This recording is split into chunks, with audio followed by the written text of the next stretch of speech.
अस्सलाम वालेकुम everyone, welcome back to my YouTube channel.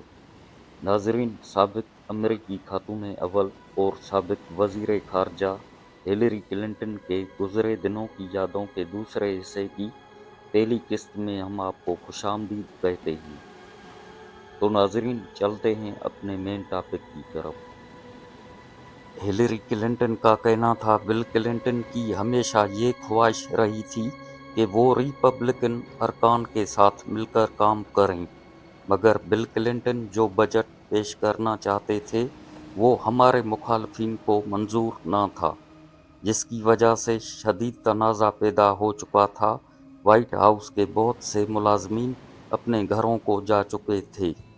सिर्फ सेक्रेटरीट सर्विस के एहलकार यहाँ मौजूद थे, क्योंकि उन्हें लाजमी खिदमात अंजाम देने वालों में शुमार किया जाता है। वेस्ट विंग का स्टाफ भी 430 से कम करके सिर्फ 90 अफराद पर मुश्तमिल रह गया था। मेरे स्टाफ में भी सिर्फ 4 अफराद रह गए थे। उस तनाज़े पर हर कोई एक दूसरे को मोरद इल्ज़ाम ठहराने लगा था। बहुत से सरकारी मुलाजमीन को तनख्वाहें नहीं मिल सकी थी। बेवाओं और दीगर अफराद को भी माहाना माली एआनत नहीं दी जा सकी थी।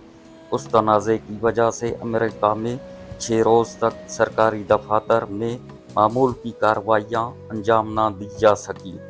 अमेरिकी तारीख में पहली बार ऐसा हुआ था कि सरकारी इदारों में लगातार 6 रोज़ तक काम ना हो सका। बिलाखिर ये मामला भी खुश असलोबी से हल कर लिया गया।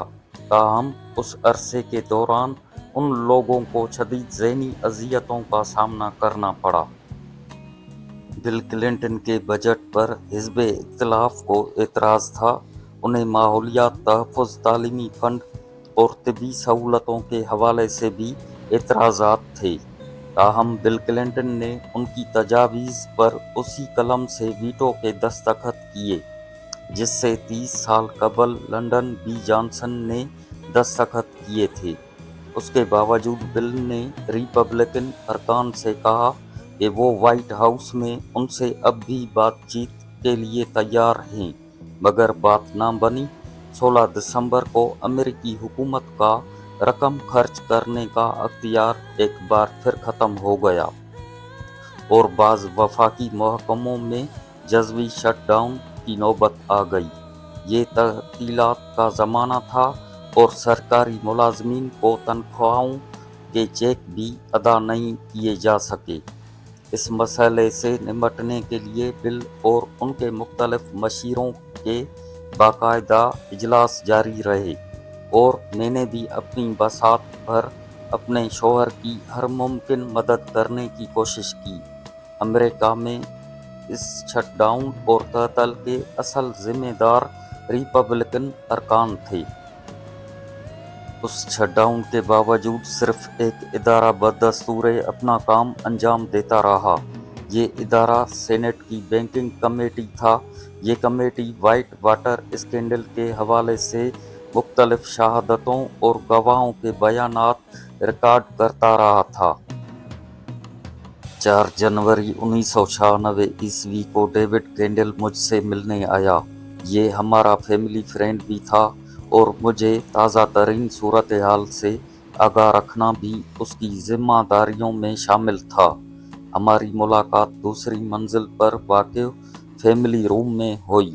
ये कमरा मास्टर बेडरूम और येलो ओवल रूम के दरमियान है। यहाँ रोनाल्ड रेगन और जॉर्ज बुश टीवी देखा करते थे, जबकि हैरी ट्रूमैन और फ्रैंकलिन रोजवेल्ट इस कमरे को बतौर ख्वाबगाह इस्तेमाल कर चुके थे। बिल और मैंने यहाँ टीवी सेट और ताश खेलने के लिए एक मेज़ रखवाई थी। साथ में आरामदाह कोच और कुर्सियाँ भी रखी हुई थी। तो दोस्तों, फिर मिलेंगे अगली किस्त में। तब तक के लिए दीजिएगा इजाज़त। स्टोरी अगर अच्छी लगे तो मेरे YouTube channel for you knowledge को सब्सक्राइब करें और कमेंट में अपनी राय का इज़हार ज़रूर करें। शुक्रिया।